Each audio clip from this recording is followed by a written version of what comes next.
오늘은 하나님의 위대한 잔치 초대와 거절, 오라 이제 모든 것이 준비되었느니라, 지연된 순종에 대한 경고입니다. 오늘 설교의 흐름은 이제 15절부터 24절까지인데 초대를 하는 이야기가 나오고 그것을 변명하면서 거절하는 이야기가 나오고, 그래서 이 주인이 또 다른 사람들로 긍휼을 베풀어서 포용하는 이야기가 나옵니다. 우리는 누가복음 14장 말씀을 통해서 오늘 우리의 신앙에 가장 깊고 은밀한 곳을 좀 정직하게 대면했으면 좋겠습니다. 오늘 본문의 배경은 길거리가 아닙니다. 세리나 어떤 죄인들의 집도 아니고요. 당시 유대 사회에서 가장 경건하다고 자부하던 한 바리새인 지도자의 식탁에서 벌어진 일입니다. 14절에서 주님은 이렇게 말씀하셨죠. 의인들의 부활 때에 네게 보답을 받으리라. 즉 주님의 말씀은 지금 식탁 매너를 이야기한 게 아니라 구원의 문제를 이야기하고 있습니다. 누가 하나님의 왕국에 들어가는가? 누가 하나님이 베풀어 주신 잔치에 들어갈 수가 있는가? 그 질문을 드리고 있는 겁니다. 그 자리에는 어떤 사람이 들어갈까요? 겉보기에 흠잡을 데 없는 어떤 그 식탁의 자리가 신앙의 자리였지만 율법을 논하고 메시아를 기다리면서 하나님의 왕국을 소망하는 고상한 대화가 오갔을 것 같은데, 그 식탁에서 바로 그때 함께 먹던 사람 중에 한 명이 예수님께 아주 근사한 고백을 하나 합니다. 15절에 보면은 하나님의 왕국에서 빵을 먹을 자가 복이 있나이다, 이렇게 이야기를 한 거예요. 하나님의 왕국에서 빵을 먹을 자가 복이 있나이다. 여러분, 이렇게 말하는 고백이 여러분의 귀에는 어떻게 들리십니까? 참으로 은혜로운 고백같이 들리지 않으십니까? 우리도 예배 중에 누군가 이런 고백을 한다면 기쁘게 아멘으로 하답했을 것 같습니다. 예, 하나님의 왕국에서 빵을 먹을 자가 복이 있나이다 라는 말에 모두 다 이제 아멘을 했을 것이라고 생각이 됩니다. 오늘 본문에서 주님은 이런 고백을 하고 있는 이 사람을 칭찬하지 않았습니다. 오히려 이 고백을 신호탄을 삼아서 오늘 우리가 읽은 위대한 잔치와 거절의 비유를 쏟아내십니다. 왜 그럴까요? 주님은 그 거룩해 보이는 언어 뒤에, 거룩해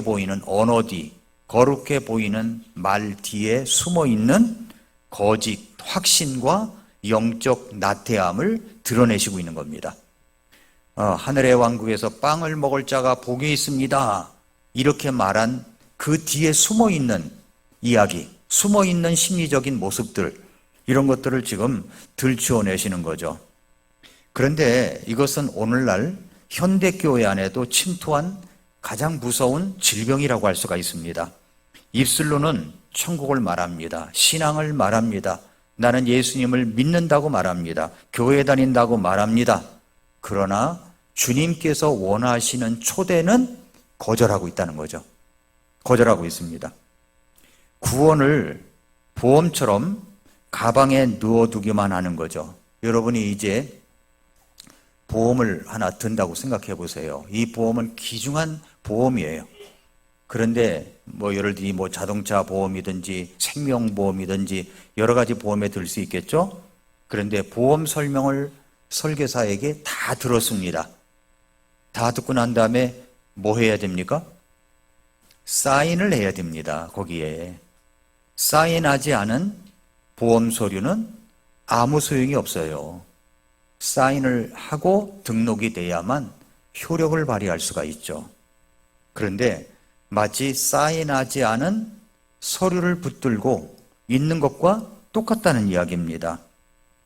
이것은 정작 지금 오라고 하는 주님의 음성에 나중에요 라고 답하는 것과 같다는 겁니다. 여러분, 하나님의 시간표는 멈춰 있지 않습니다. 계속 흘러갑니다. 예수님이 오실 날 임박한 때를 계속 흘러가고 있어요. 누차 말씀드리지만 지금 인공지능이니 이제 AI의 시대에서 이제 AI가 새로운 세계 질서를 확립해 가고 있습니다. 그러니까 AI를 모르면 모든 것이 이제 후퇴되는 그런 세계 속에 살고 있는 겁니다. 근데 AI가 엄청 이제 무섭게 변해갈 것이라고 이야기하고 있어요. 네. 그래서 일론 머스크는 앞으로 3년 안에 의사가 필요 없는 로봇이 모든 것을 수술하는 시대가 올 것이다 라고 이야기를 하고 있는데, 점점 더 이 시대는 어떤 곳으로 흘러가느냐 하면 바로 적그리스도가 세상을 지배하는 그런 구조로 흘러가고 있다고 저는 생각이 됩니다. 그래서 적그리스도가 이제 모든 세상을 움직일 때, 그때 적그리스도가 통치할 때, 그때가 언제입니까? 예수님이 오신 다음의 이야기죠. 예수님 오신 다음에. 그것이 이제 시스템이 그쪽으로 흘러가고 있는 겁니다. 하나님의 시간표, 예수님이 오실 날을 시간표는 멈춰 있지 않습니다. 계속 흘러가고 있습니다. 은혜의 문은 항상 열려 있는 것 같지만 언젠가는 닫혀질 날이 올 것입니다. 이제 모든 것이 닫혀집니다. 우리가 믿음이라고 하는 것은 성경의 권위 앞에 지금 즉각적으로 무릎을 꿇는 것입니다. 오늘 예수님은 이 비유를 통해서 나는 괜찮다, 나는 믿고 있다 라고 자부하는 우리들 중에 어떤 아니란 사람들에게 영적인 폭탄을 던지는 말씀과 똑같습니다. 그래서 저는 오늘 설교의 주제, 빅 아이디어를 이렇게 잡아봤습니다. 하나님의 왕국은 초대받은 자들의 자동 입장이 아니라 응답하는 자들의 장치다. 초대받았다고 자동 들어가는 게 아니에요. 응답을 해야 잔치에 들어갈 수 있다는 겁니다. 오늘 여러분이 이 자리에 와서 앉아 계십니다. 그러나 주일이니까 또 오래전부터 믿었으니까 당연히 나는 이 잔치 자리에 앉아 있다고 그렇게 생각할 수가 있을 것입니다. 아니면 주님의 초대에 두렵고 떨림으로 응답하고 있다고 생각하는 분도 있을 겁니다. 여러분의 가족은 어떻습니까? 들은 것으로 충분하지 않아요.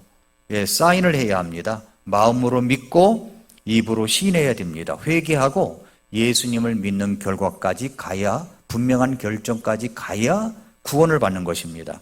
여러분의 가족들은 여러분의 구원받을 분들의 리스트에 올려놨다면 점검을 해야 됩니다. 교회만 다닌다고 안심하지 마십시오. 확인하고 또 확인해야 됩니다. 연세 많으신 분들에 대해서 돌아가시기 전에 확인하고 또 확인해야 될 것은 무엇입니까? 구원 여부입니다. 구원 여부. 묻고 또 묻고 묻고 또 물어서 돌아가신 다음에 영원한 천국에 가실 수 있는 확신을 가지실 수 있도록 도와드려야 된다는 겁니다. 성경은 보라 지금은 은혜를 받을 만한 때요 지금이 구원의 날이라고 말씀을 했습니다. 자, 그러면 이 잔치의 초대 잔치의 이야기 흐름을 통해서 세 가지 중요한 이야기를 나누겠습니다. 첫째로 복음의 현재성입니다. 현재성. 현재성이 뭐냐면 이제 모든 것이 준비되었느니라 해요. 16절, 17절 보면 그때 그분께서 그에게 이르시되 어떤 사람이 성대한 만찬을 만들고 많은 사람을 초대한 뒤 식사 시간에 그 초대받은 자들에게 자기 종을 보내어 이르기를 오라 이제 모든 것이 준비되었느니라 하매. 자, 여기 어떤 초대입니까? 성대한 만찬의 초대입니다. 여러분, 오늘 본문의 비유가 평범한 어떤 잔치 이야기로 시작하는 것 같지만 그런데 우리 여기 기록자는 뭐라고 그랬냐면은 성대한 만찬이라고 그랬어요. 성대한 만찬. 성대한 만찬이라고 부르겠습니다. 이 만찬은 하나님께서 인류 역사를 통틀어 준비하신 어린 양의 혼인 잔치라고 볼 수가 있습니다. 하나님의 독생자 예수 그리스도를 통해서 구원받은 사람들이 들어갈 수 있는 그런 성대한 잔치를 마련해 놓으셨습니다. 그러면서 성대한 잔치를 만들어 많은 사람을 초대한 뒤라고 했습니다. 자, 초대할 때 어떤 사람은 초대장을 보내고 어떤 사람은 초대장을 안 보내고 이게 아닙니다.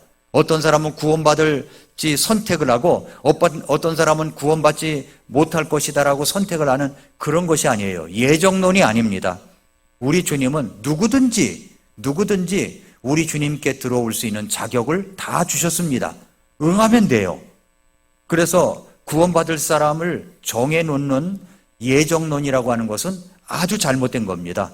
우리 주님은 누가 구원받을 사람은 정해놓고 구원받지 못할 사람을 정해놓고 그런 것이 아니십니다.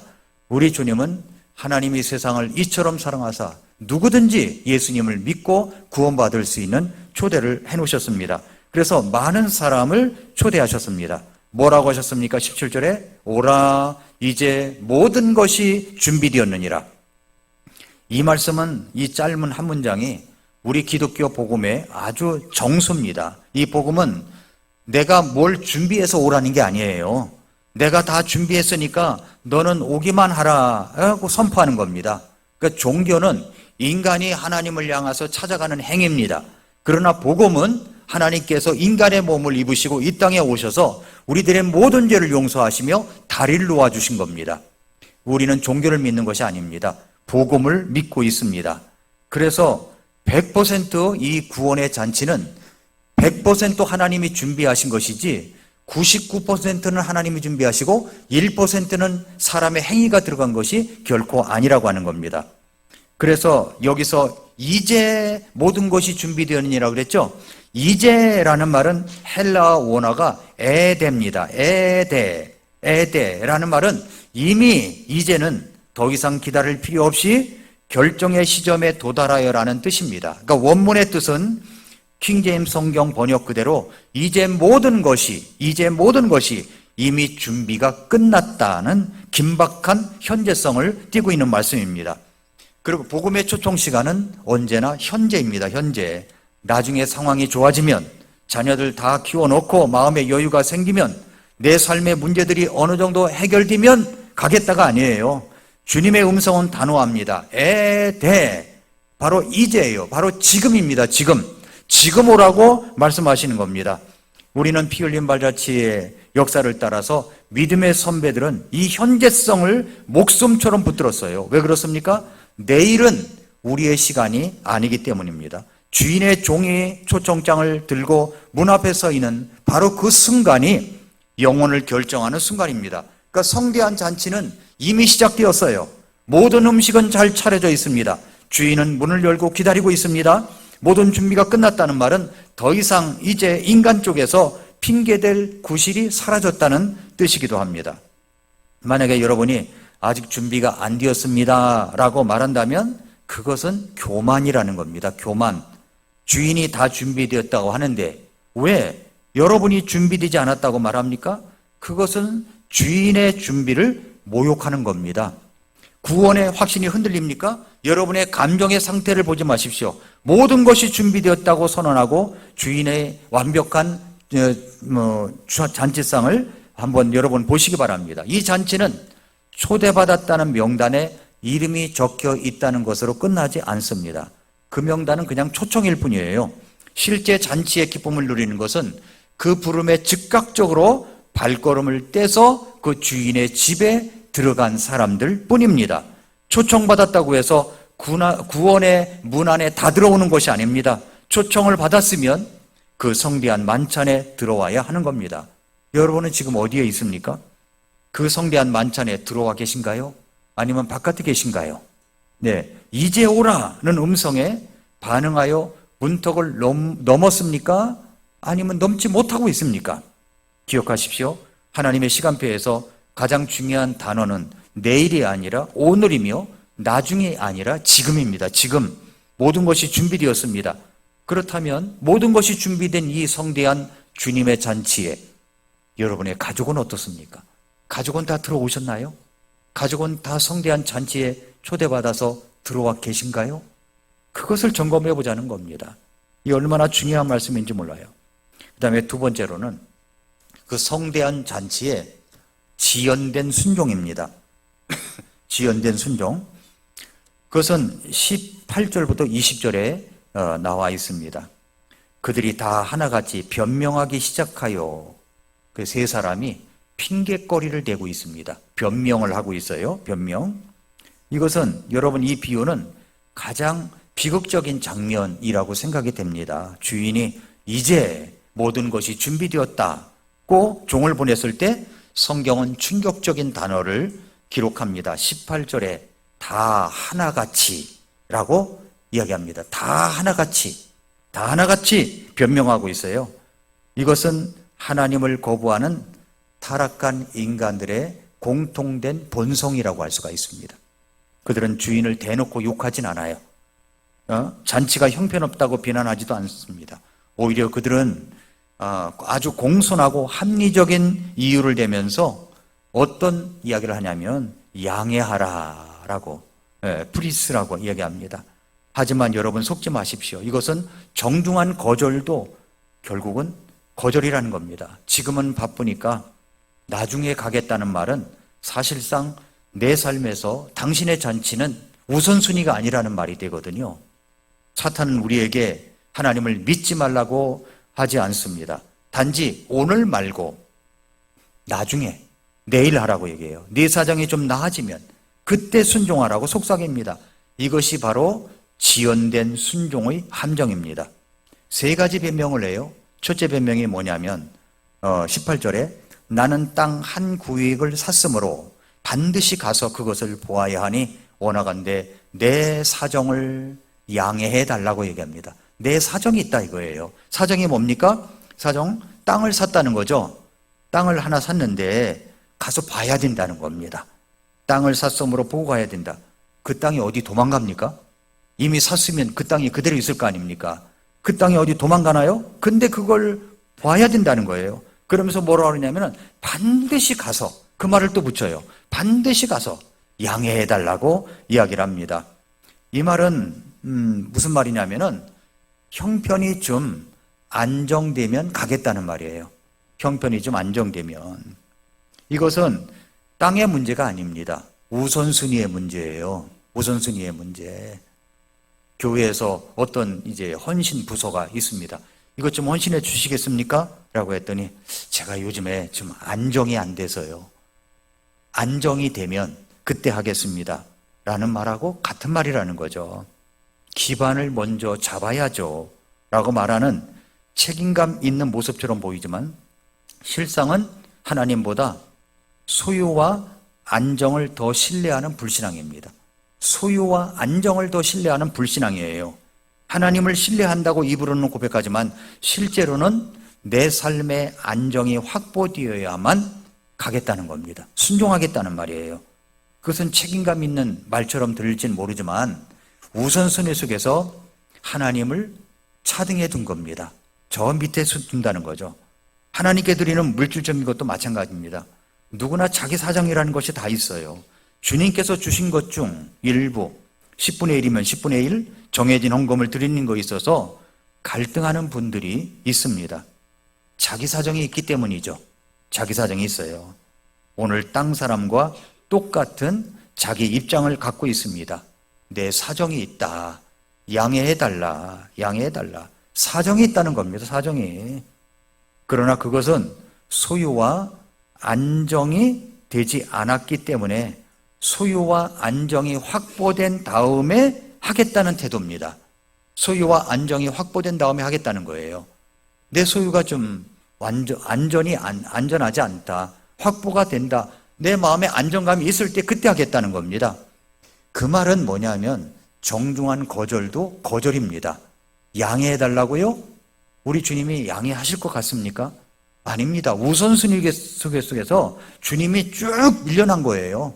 저 뒤에가 있는 겁니다. 내 소유, 내 안정이 먼저 와 있다는 거죠. 첫 번째 거절자는 그런 이유를 대고 있습니다. 두 번째 거절자는 사명보다 성취와 그리고 커리어가 우선될 때를 이야기하고 있습니다. 나는 소 5겨리를 사서 그것들을 시험하러 가니 원하건대 내 사정을 양해하라. 정중한 거절이죠. 내 사정을 양해하라. 자, 소 5겨리를 사서, 그럼 10마리입니다. 한 겨리가 2마리니까 5겨리를 사서 시험하러 간다고 할 때 소 5겨리는요, 대단한 투자입니다. 네, 대단한 투자예요. 지금 자기 사업의 확장과 성과를 검증하는 일에 마음이 팔려 있습니다. 가서 한번 내가 테스트를 해야 된다는 거죠. 예, 이 사업을 늘려놨는데 이거부터 해야 된다는 겁니다. 일이 너무 바쁩니다. 이 프로젝트만 끝나면 됩니다. 지금은 제 커리어가 중요한 시기라서요. 라고 말하는 분들과 똑같다는 이야기죠. 내가 구입한 소가 어디 도망가지 않습니다. 잔치는요, 다시 열리지 않아요. 그러나 손은 그대로 있습니다. 여러분, 하나님의 왕국은 여러분의 일정이 비었을 때 고려하는 옵션이 아닙니다. 여유가 있으면 온다는 것은 핑계요 불신입니다. 헌신도 마찬가지죠. 여유가 있어서 남아도는 시간이 있어서 하는 것은 진정한 헌신의 온전한 뜻을 담고 있지는 않습니다. 여유가 없어도 먼저 하나님의 왕국과 주님의 의를 구하는 것, 이것이 우선순위에 가 있는 것이 중요하다는 거죠. 세상의 성취가 아니라 하나님의 사명보다 세상의 성취가 앞서 있다면 그것은 소를 시험하러 간다고 하는 사람과 똑같다는 겁니다. 나를 양해해 달라고요? 양해해 달라고요? 주님이 양해해 주셨습니까? 우선순위 속에 그것도 밀려나 있다는 겁니다. 세 번째로, 관계가 순종을 막는 방패가 될 수 있습니다. 20절에 다른 사람은 이르되 나는 장가 들었으니 그래서 갈 수 없노라. 이분은 양해해달라는 말도 안 해요. 갈 수 없노라 이렇게 이야기를 합니다. 부탁도 없고 양해 요청도 없고 관계 유지를 위한 말도 없습니다. 단호하게 부정을 합니다. 그래서 갈 수 없노라. 이유가 타당하죠? 앞에 두 사람보다는 더 무례하고 확고합니다. 결혼은 하나님이 주신 축복이죠. 그러나 그 축복이 하나님께 순종하지 않기 위한 가장 정당해 보이는 명분이 되고 있다면 그것은 우상이라는 겁니다. 가정이 우선입니다. 아이들 교육이 우선입니다. 배우자가 반대해서요, 관계가 깨질까 봐요 라고 그런 말은, 그것은 굉장한 사랑처럼 들릴지 모르지만 사실은 그 관계를 하나님보다 더 사랑하는 영적 망상이라고 할 수가 있는 겁니다. 이런 분들은 하나님께 순종하지 않기 위한 가장 안전하고 가장 공격받지 않는 이유를 대는 거예요. 그 이유가 나 방금 결혼했어요. 그래서 갈 수 없습니다.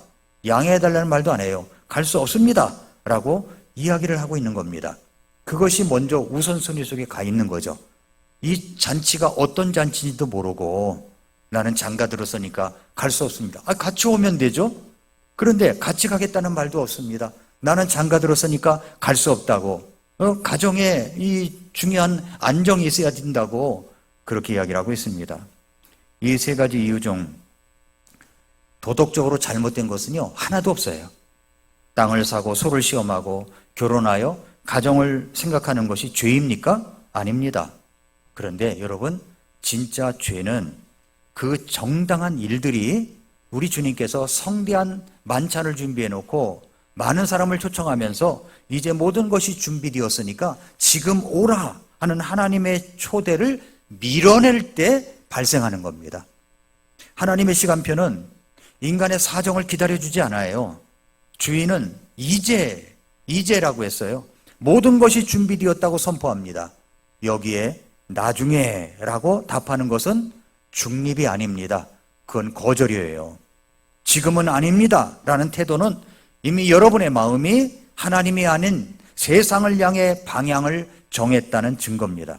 식탁에 앉아서 하나님의 왕국에서 빵을 먹는 자가 복되도다라고 말만 했던 그 바리새인처럼 살지 말라는 하나님의 말씀을 주시고 있습니다. 신앙 언어는 화려해요.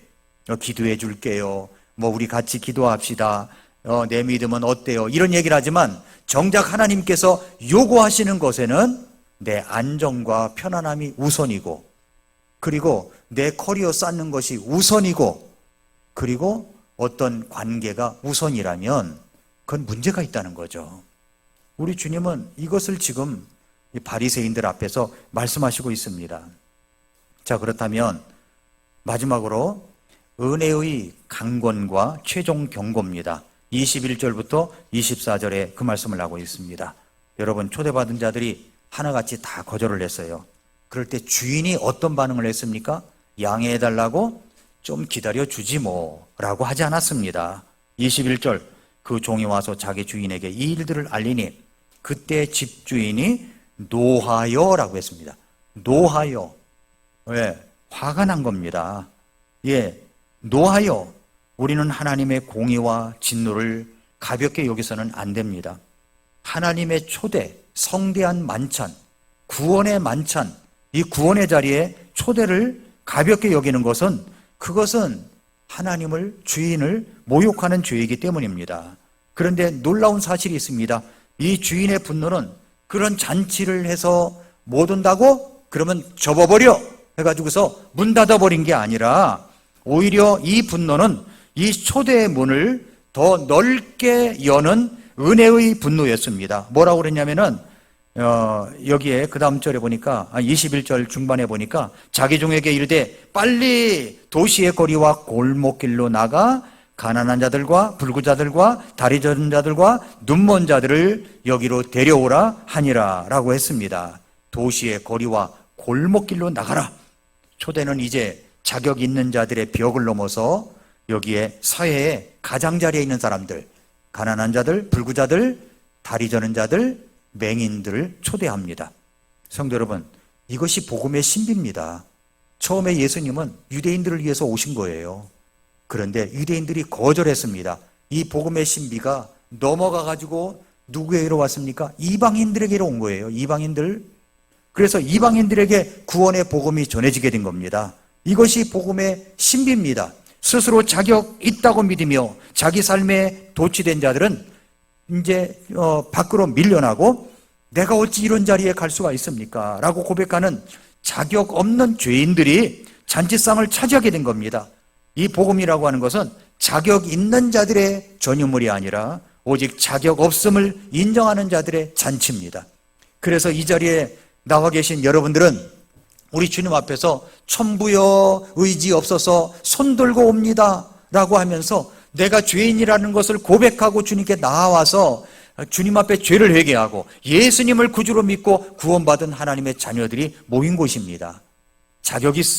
나는 자격이 있습니다라고 어깨에 힘을 주고 들어온 게 아니잖아요. 나는 자격이 없습니다. 나는 죄인이었습니다. 그러나 내 죄를 용서하신 예수님을 믿습니다. 고백하면서 구원받은 하나님의 자녀들이 모인 자리입니다. 그래서 오직 자격 없음을 인정하는 자들의 잔치가 된 거죠. 그런데 그 다음 말씀 22절에 주인이 여기서 멈추지 않습니다. 여전히 자리가 남아있자 주인은 더 먼 곳, 뭐라고 그랬냐면은 주인이 종에게 이르되 큰 길과 산 울타리로 나가서 그들을 억지로 들어오게 하여 내 집을 채우라라고 했습니다. 여기 억지로라는 말은 여기에 헬라어로 아낭카손이라고 해요. 아낭카손이라는 말은 이건 억지로라는 말, 강압이 아니라 나는 도저히 그 잔치에 갈 수 없는 사람입니다 라면서 주저하는 사람들을 향해서 아니다, 너를 위해서 준비해서 주저하지 말고 와야 돼 하고 가서 강력하게 설득하고 밀어붙이는 하나님의 절박한 사랑을 이야기하는 겁니다. 그래서 가서 억지로라는 말은 가서 강하게 설득하라는 거예요. 강하게 설득해서 데려오라는 거죠. 이것은 절박한 하나님의 사랑을 이야기하고 있습니다. 우리는 이 명령을 엄중히 받아야 됩니다. 은혜의 시대가 끝나가고 있습니다. 주님은 자기 집의 빈자리를 그대로 두지 않으십니다. 하나님은 사람을 강제로 믿게 하시지는 않으시지만 초청한 영혼들을 결코 쉽게 포기하시는 분이 아닙니다. 오늘 여러분이 이 자리에 앉아서 이 말씀을 듣고 있는 것 자체가 주님께서 여러분을 억지로라도 끌어당기신 은혜의 강권하심이 있다는 사실을 여러분 믿으시기 바랍니다. 그때 그분이 나에게 강권하여 복음을 전해주지 않았더라면 내가 구원받을 수가 있었겠습니까? 저는 1978년 5월 14일 날 성공의 성당 안에서 어떤 사람이 군대 갔다 온 청년이 자기가 군대에서 구원을 받았는데 너무 감격스러워서 저에게 이야기하기를 친구들을 모아달라고 해서 친구들을 한 20여 명 모아놨었습니다. 그런데 전도가 뭔지도 모르고 친구들을 모아놨고 또 구원이 뭔지도 모르고 친구들을 모아놨는데 그분이 자기가 구원받은 사실에 대해서 이야기를 하면서 구원의 간증을 하고 복음을 전하는데 예수님이 내 죄를 위해서 십자가에서 죽으셨다는 사실이 얼마나 가슴이 아팠는지 엎드려서 정말 통곡을 했습니다. 내 죄 때문에 내 죄 때문에 그랬다는 거 사실에. 여러분, 그분이 그렇게 해서라도 복음을 전해주지 않았더라면 아마 저는 성공의 성당에 열심히 나갔을 것 같아요. 그래도 의리가 있지 열심히 나가야지라는 마음으로 열심히 나갔을 것 같아요. 아마도 어쩌면 또 성공의 대학을 나와가지고 아마 이 좌파 사상에 꽉 물들은 사람이 되어 있을지도 모릅니다. 그러나 예수 그리스도를 믿고 구원을 받아가지고 달라졌어요. 이곳에 복음이 없다는 것을 알고 다른 복음적인 교회를 찾아서 나갔다는 거죠. 어떻게 해요? 그분이 억지로라도 강권해가지고 복음을 전해줬기 때문에 그렇습니다. 여러분, 우리 주님께서 억지로라는 말은 강하게 설득해서 밀어붙이라라는 이야기입니다. 예, 그렇습니다. 여러분도 구원받은 계기가 있을 겁니다. 누군가 강권하여 여러분을 인도하지 않았더라면, 여러분에게 복음을 전하지 않았더라면 구원받을 수가 있었겠습니까? 그래서 이 억지로라는 말은, 아낭카손이라는 말은 굉장히 중요한 말이에요. 아낭카손, 억지로라도 하라는 이야기죠. 여러분, 이 은혜의 끝에는 서늘한 경고가 기다리고 있습니다. 24절을 보세요. 내가 너희에게 이르노니 초대받은 그 사람들 중에서는 아무도 내 만찬을 맛보지 못하리라. 이 말씀은 결코 빈말이 아닙니다. 하나님의 초대는 넉넉하지만 거절에는 반드시 실제적인 결과가 따라온다는 겁니다. 나중에 가겠습니다 라고 말했던 자들, 땅과 소와 그 다음에 결혼했다고 핑계를 삼았던 자들에게 주어지는 형벌은 다른 것이 아닙니다. 그들이 거절한 그대로 잔치에서 영원히 배제되는 겁니다. 배제되는 거예요. 그들은 천국 소망을 입에 담았을지는 몰라요. 하나님의 왕국에서 빵을 먹는 자가 복이 있습니다, 이런 말은 잘할지 몰라요. 그러나 하나님은 잔치를 포기하지 않으시지만 거절의 선택을 한 사람들에게는 기회가 없다는 것입니다. 오늘 제가 설교의 주제, 빅 아이디어를 이렇게 잡았다고 했죠. 하나님의 왕국은 초대받은 자들의 자동 입장이 아니라 응답하는 자들의 잔치라고요. 그러므로 여러분은 지금 나중에요 라는 변명 뒤에 숨어서 하나님의 진노를 쌓고 있는 사람이 되어서는 결코 안 됩니다. 오늘 설교는 여러분에게 두 가지 방향의 질문이 되길 바랍니다. 아직 구원을 확신에 갖지 못하는 분들이 계십니까? 나중에요 라고는 이런 변명 뒤에 숨지 마십시오. 지금입니다. 지금 구원받아야 돼요. 지금이 구원의 날입니다. 나중에는 시간이 늦어요. 기회가 없을지도 모릅니다. 또 이미 구원받았다고 고백하는 우리 성도 여러분, 여러분 앞에 우리 주님께서 여러분의 생전에 할 일들을, 하나님이 하실 일들을 맡기려고 하시는 것이 있을 수가 있습니다. 그런데 나중에요. 저는요, 소를 샀거든요. 저는요, 또 장가 들었거든요. 이런 이야기로 땅을 샀거든요. 그것부터 해야 되겠습니다라고 하는 것은 주님께서 여러분들에게 상급을 주실 기회를 주시고 있는데도 불구하고 물리치는 것과 똑같은 겁니다. 이 세 변명에 공통된 뿌리가 있어요. 세 이유는 각각 달라요. 뿌리는 하나입니다. 뿌리가 뭡니까? 이것은 순종의 우선순위가 뒤바뀐 겁니다. 순종의 우선순위. 먼저 하나님의 왕국의 초대와 우선순위를 먼저 두는 것이 바른 믿음입니다. 바른 믿음. 다음 주일은 이제 생명 복음 집회를 엽니다. 여러분의 가족, 여러분 사랑하는 분을 초청할 때 다음에 하지, 이런 말 거두십시오. 꼭 전해야 되겠다, 인도해야 되겠다는 마음을 갖고 초대하시기를 바랍니다. 주님께서 여러분에게 기회를 주실 정말 헌신의 자리에 마다하지 마시고 먼저 하나님의 왕국과 그분의 의를 구하는 자들에게 하나님이 축복하십니다. 하나님의 구원의 초대 자리에 우선순위를 바르게 하는 우리 성도 여러분 되시기를 축복합니다. 기도하겠습니다. 이 시간 조용히 머리 숙여서 기도하겠습니다. 혹시 여러분 가운데 주님께서 구원받으라고 초청을 하고 계시는데도 불구하고 나중에 하지요, 나중에 하지요 뭐, 이런 분 계십니까? 오늘 밤 이 세상을 떠난다면 천국에 갈 수 있는 확신이 없는데도 불구하고, 긴가민가 하는데도 불구하고 나중에 하지요 뭐, 이렇게 생각하시는 분이 계십니까? 여러분이 오늘 밤에 이 세상을 떠난다면 천국에 갈 수 있는 확신이 있으십니까? 없으시다면 지금 구원받아야 됩니다. 오늘 말씀을 듣는 가운데, 목사님 저는 오늘 밤 죽으면 천국 갈 자신이 없습니다. 목사님 제가 구원의 확신을 분명히 갖고 믿음을 갖기를 원합니다. 목사님 저를 위해서 기도해 주십시오 라고 생각하시는 분이 계시면 잠깐 오른손을 들었다 내려주시기 바랍니다. 그런 분 계십니까? 목사님 저 구원받지 못했습니다, 구원받기를 원합니다. 그런 분 손 들어주시기 바랍니다. 그런 분 계십니까? 성도 여러분, 두 번째 물음입니다. 하나님은 하나님의 왕국과 그분의 의를 위하여 하실 일들이 있습니다. 그 일들을 위하여 여러분에게 말씀을 통해서, 어떤 사람의 권면을 통해서 여러분을 부르실 때가 있습니다.